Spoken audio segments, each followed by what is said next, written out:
नमस्कार साथियों। आज के व्याख्यान में हम चर्चा करेंगे दक्षिणी एवं दक्षिणी पूर्वी एशिया के संबंध में भारत की जो स्थिति है उसके बारे में। भारत दक्षिणी एशिया का एक महत्वपूर्ण देश है। क्षेत्रफल की दृष्टि से संपूर्ण विश्व में 7वें नंबर पे और जनसंख्या की दृष्टि से दूसरे स्थान पर है। दक्षिणी एशिया में भारत, पाकिस्तान, अफ़गानिस्तान, नेपाल, भूटान, श्रीलंका, बांग्लादेश और मालदीव ये देश आते हैं साउथ एशिया के अंदर। और दक्षिण पूर्वी एशिया के अंतर्गत Myanmar, Thailand, Indonesia, Malaysia, Laos, Cambodia, Vietnam, Brunei, Philippines और सिंगापुर। मानचित्र में इनकी स्थिति अपन देख सकते हैं। अफ़गानिस्तान, पाकिस्तान, भारत, नेपाल, भूटान, बांग्लादेश, श्रीलंका और मालदीव ये साउथ एशिया के देश है। Myanmar, Laos, Vietnam, Philippines, Cambodia, Thailand, Malaysia, Singapore, Indonesia और ब्रुनई ये जो 10 देश है ये दक्षिण पूर्व एशिया यानी साउथ ईस्ट जो एशिया है उसके देश है। आसियान जो संगठन, इनके 2 संगठन बने हुए हैं। दक्षिण एशिया के देशों का जो रीजनल इंटर गवर्नमेंटल ऑर्गेनाइजेशन है सार्क, और दक्षिण पूर्व एशिया के जो देश है उनका इंटर गवर्नमेंटल जो कोऑपरेटिव ऑर्गेनाइजेशन है वो आसियान के नाम से बने हुए हैं। पिछले व्याख्यानों में इनके बारे में हम चर्चा कर चुके हैं। भारत की जो स्थिति की यदि अपन बात करें तो भारत के उत्तर पश्चिम में पाकिस्तान की जो अंतर्राष्ट्रीय सीमा है वो लगती है। और इस अंतर्राष्ट्रीय पाकिस्तान के साथ में भारत है वो 3,323 किलोमीटर की जो अंतर्राष्ट्रीय सीमा है वो बनाता है दोनों के बीच में। पाकिस्तान 1947 से पहले भारत का ही अभिन्न अंग था, भारत का पार्ट था, परंतु द्विराष्ट्र सिद्धांत और धर्म के आधार पे इस्लामिक रिपब्लिक है वो 1947 में बना। ये भी यहाँ की यदि इसकी संक्षिप्त यदि चर्चा करें तो पाकिस्तान में जो मुख्य रूप से इसकी जो जनसंख्या है वो पंजाब और जो सिंध प्रांत है या सिंधु घाटी का डेल्टा है वहाँ पर इसकी जनसंख्या है वो है। और अधिकांश जनसंख्या इस्लाम धर्म को मानने वाली है। कर से इस जो देश है उसका मुख्य व्यवसाय है। इसमें हिंदू कुश, कीर्थर, मकरान और इसका जो पश्चिमी भाग है वो बलूचिस्तान के रूप में है। ये भारत का महत्वपूर्ण पड़ोसी देश है और जम्मू कश्मीर को लेकर दोनों देशों के बीच में हमेशा तनाव की स्थिति बनी रहती है। इसी प्रकार भारत के जो सुदूर उत्तर पूर्व में जो अभी वर्तमान में पाक अधिकृत कश्मीर है, पीओके है, उससे 106 किलोमीटर की जो सीमा है, अंतर्राष्ट्रीय सीमा है वो अफ़गानिस्तान के साथ में लगती है। अफ़गानिस्तान भी एक मुख्य रूप से इस्लामिक कंट्री है और इसका जो भौगोलिक दृष्टि से इसको देखें तो ये पर्वतीय और पहाड़ी मुख्य रूप से क्षेत्र वाला देश है। भारत के उत्तर में चीन है जिसके बारे में अपन पिछले व्याख्यान में विस्तृत चर्चा कर चुके हैं। नेपाल चीन के साथ में यदि बात करें तो 3,488 जो किलोमीटर की जो अंतर्राष्ट्रीय सीमा है वो भारत और चीन के बीच में मध्य में है। नेपाल ये जो हिमालय की उत्तर में इसके हिमालय और ये भारत के बीच में, दोनों के बीच में बफर स्टेट के रूप में नेपाल है वो देश है। और इसकी भारत के साथ में जो सीमा है वो 1751 किलोमीटर की जो सीमा है वो भारत के साथ में लगती है। राज्यों की यदि बात करें तो उत्तराखंड, उत्तर प्रदेश, बिहार, पश्चिम बंगाल और सिक्किम ये 5 स्टेट है भारत के जिनकी सीमा नेपाल के साथ में लग रही है। पाकिस्तान के साथ में राजस्थान, पंजाब, गुजरात और ये जम्मू कश्मीर जो अब वर्तमान में पहले राज्य था केंद्र शासित प्रदेश हो गया। ये इन राज्यों की सीमाएं हैं वो भारत से लगी हुई है, वो पाकिस्तान से लगी हुई है। नेपाल मुख्य रूप से यहाँ का जो संस्कृति है या भौगोलिक दृष्टि से ये भारत से काफ़ी साम्यता रखता है और भारत के साथ में इसके घनिष्ठ संबंध है। परंतु वर्तमान में चीन की साम्राज्यवादी नीति और चीन के आर्थिक रूप से इसको सहयोग करने के कारण इसका जो झुकाव है वो चीन की तरफ हो रहा है। भूटान भी जिसको लैंड ऑफ थंडरबोल्ट के नाम से भी जाना जाता है, और इसके साथ में जो भारत की जो अंतर्राष्ट्रीय सीमा है वो 699 किलोमीटर सीमा है वो भूटान के साथ में लगती है। मुख्य रूप से बौद्ध धर्म को मानने वाले जो यहाँ पे अधिकांश जनसंख्या है वो बौद्ध धर्म को मानती है, और इसका भी सांस्कृतिक रूप से भारत के काफ़ी निकट है, भारत से काफ़ी साम्यता रखता है। भारत के पूर्व में बांग्लादेश भारत का महत्वपूर्ण पड़ोसी देश है। 1971 से पूर्व ये पूर्वी पाकिस्तान के रूप में जाना जाता था, पाकिस्तान का भाग था, परंतु 1971 में ये पाकिस्तान से अलग हो गया और बांग्लादेश के रूप में नए देश के रूप में ये अस्तित्व में आया। ये भी इस्लामिक रिपब्लिक है। इस्लाम धर्म को मानने वाले अधिकांश जो यहाँ के लोग हैं वो इस्लाम धर्म को मानते हैं। ये भी भारत की तरह कृषि प्रधान देश है। यहाँ पे जो इसके क्षेत्र पर लगभग 1,45,000 स्क्वायर किलोमीटर है उसका एरिया है, और लगभग 2011 की जनगणना के अनुसार यहाँ की जो जनसंख्या है वो 16 करोड़ के लगभग है। मुख्य रूप से कृषि प्रधान देश, और विशेष तौर से जो गंगा और ब्रह्मपुत्र का जो डेल्टा है वो ब्रह्मपुत्र नदी जैसे ही बांग्लादेश में एंटर करती है तो वो इसको जमुना के नाम से जानते हैं। गंगा और जमुना दोनों मिलके ये पद्मा के नाम से इसको जाना जाता है, और जब मेघना इसमें मिल जाती है, मेघना नदी आके, तो इसको मेघना के रूप में ये अपना यहाँ पर बंगाल की खाड़ी में अपना जल उड़ेलते हैं और यहाँ पे एक डेल्टा बनाते हैं जिसका नाम है सुंदरवन का डेल्टा। यहाँ पर जूट, विशेष तौर से जूट जो नीचे ढाका चटगांव वाला जो इलाका है वहाँ पर जूट की खेती होती है, विशेष तौर से चावल है, गेहूँ है, इनके लिए विख्यात है।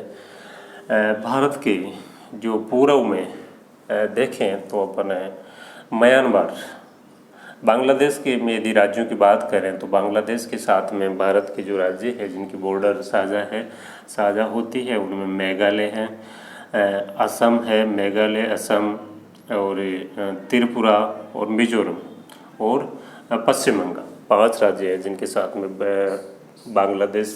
बांग्लादेश के साथ में भारत के राज्य हैं उनकी सीमा लगती है। भारत के पूर्व में महत्वपूर्ण पर्वतीय और पहाड़ी के जो देश है म्यांमार, जो पहले पूर्व में बर्मा के नाम से जाना जाता था, वर्तमान में म्यांमार के नाम से जाना जाता है।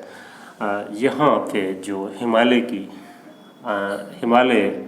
यहाँ से दक्षिण में क्रम करता है, और यहाँ पर भारत और म्यांमार के बीच में जो हिमालय पर्वतमाला है वो अराकान योमा के नाम से जानी जाती है।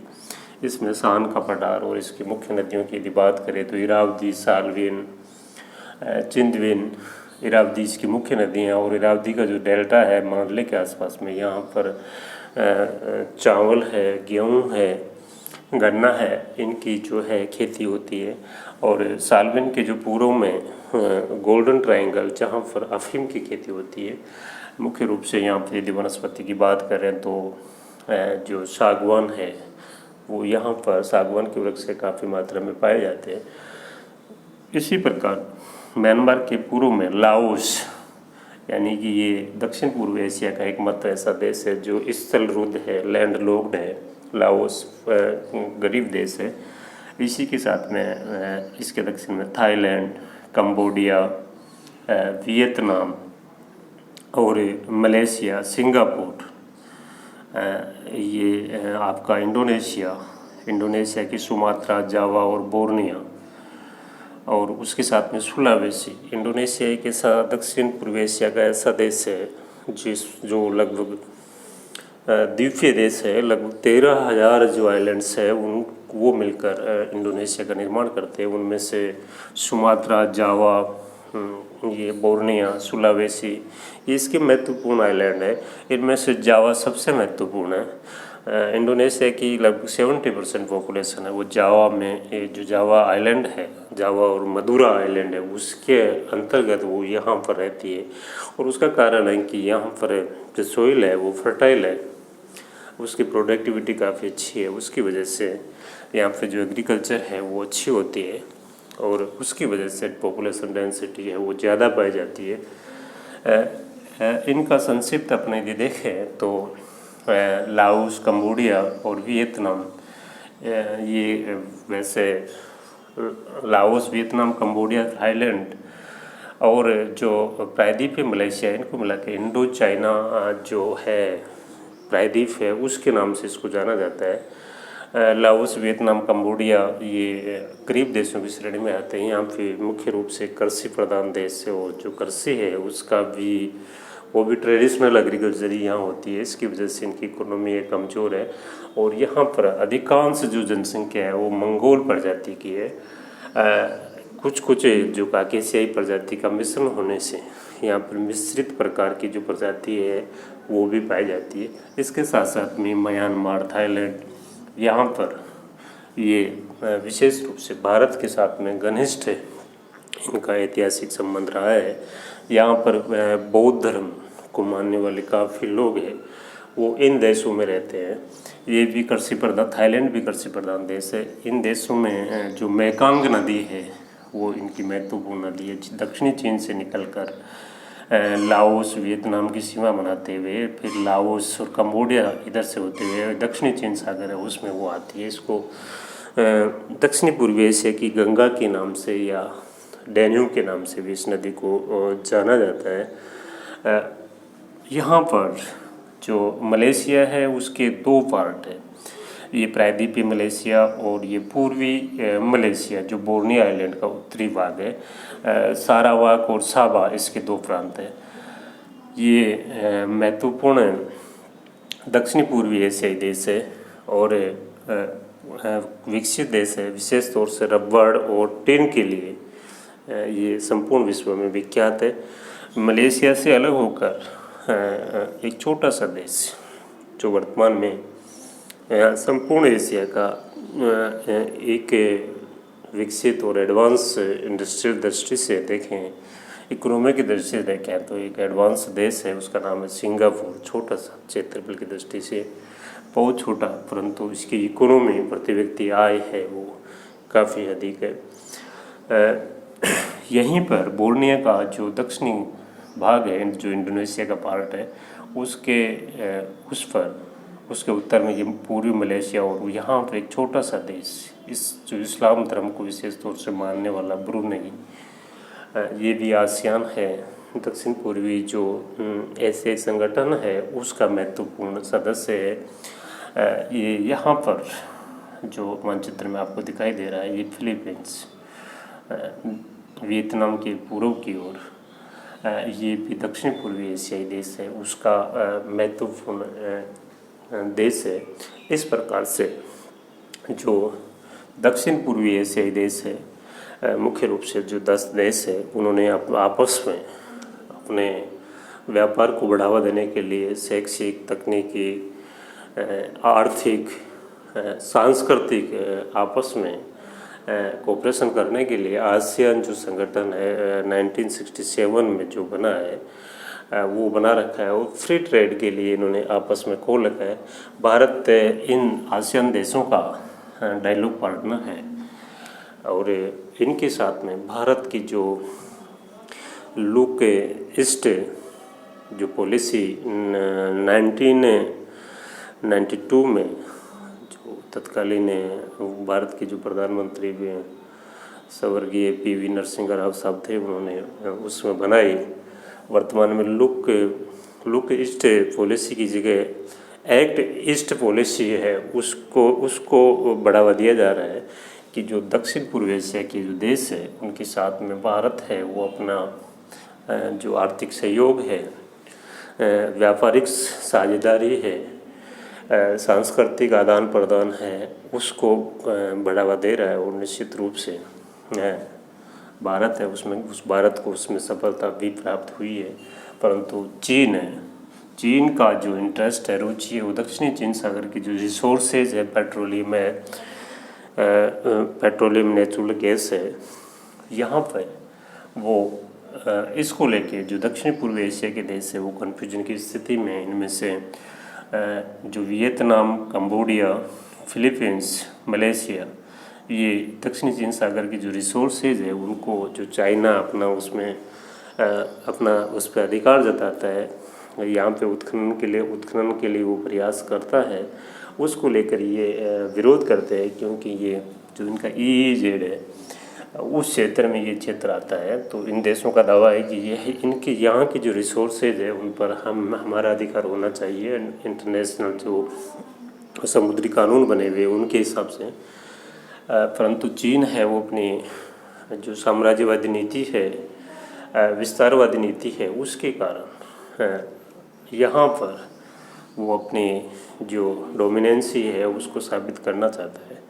इसकी वजह से इनमें आपस में जो आसियान संगठन है उसमें एक मत नहीं है। उसकी वजह से ही भारत के साथ में ये खुलकर अपने जो व्यापारिक संबंध है वो स्थापित नहीं कर पा रहे। फिर भी भारत के लिए महत्वपूर्ण ये जो दक्षिण पूर्वी एशिया के देश है वो काफ़ी महत्वपूर्ण जो साझेदार है, सहयोगी है। इसी प्रकार जो सार्क के देश है, सार्क यानी दक्षिण एशिया के देश है, उनमें जो भारत के यदि संबंधों की यदि बात करें तो पाकिस्तान को छोड़कर लगभग सभी देशों के साथ में भारत के सौहार्दपूर्ण संबंध है। पाकिस्तान के साथ में बॉर्डर विवाद हो, J&K को लेकर जो विवाद है वो उसकी वजह से दोनों के मध्य तनाव रहता है। और जो सार्क के में जो फ्री ट्रेड है जो एग्रीमेंट है उसका इम्प्लीमेंटेशन पूर्ण रूप से इस वजह से नहीं हो पा रहा है। दक्षिण में श्रीलंका, जहाँ पर भारत से माइग्रेटरी जो लोग हैं 70-80% सिंगाली और तमिल वो यहाँ पर पाए जाते हैं। भारत से सुदूर दक्षिण पाक जलडुम मध्य हैं जो इसको भारत से अलग करता है। मन्नार की खाड़ी है, पाक की खाड़ी है, ये भी महत्वपूर्ण देश है जो विशेष रूप से चाय है और नारियल है, इनकी खेती के लिए ये पॉपुलर है संपूर्ण विश्व में। इसके दक्षिण में लक्षद्वीप के दक्षिण में मालदीव एक छोटा सा देश है जो भी दक्षिण एशिया का महत्वपूर्ण देश है। और ये भारत के साथ में इसके जो संबंध है वो भी अच्छे हैं, सौहार्दपूर्ण है। इस प्रकार से निश्चित रूप से जो भारत की स्थिति है वो चाहे ऐतिहासिक हो, चाहे सांस्कृतिक रूप से हो, चाहे भौगोलिक रूप से, जो दक्षिण एशिया और दक्षिण पूर्व एशिया के जो देश है उनमें भारत की जो स्थिति है वो महत्वपूर्ण स्थिति है। भौगोलिक दृष्टि से भी और जो मानवीय संसाधन है उनकी दृष्टि से भी, इकोनॉमी की दृष्टि से भी भारत एक महत्वपूर्ण देश है। और उसको अपने जो दक्षिण एशिया के देश है और दक्षिण पूर्व एशिया के देश है उनके साथ में अपने जो विदेश नीति है उसको प्राथमिकता में रखते हुए इनके साथ में व्यापारिक और आर्थिक जो सांस्कृतिक है और शैक्षिक तकनीकी ये सहयोग बढ़ाकर आपस में एक दूसरे को कोऑपरेट करके ये दक्षिण और दक्षिण पूर्वी जो एशिया है उसको भारत नेतृत्व प्रदान करने की स्थिति में है। जय हिंद।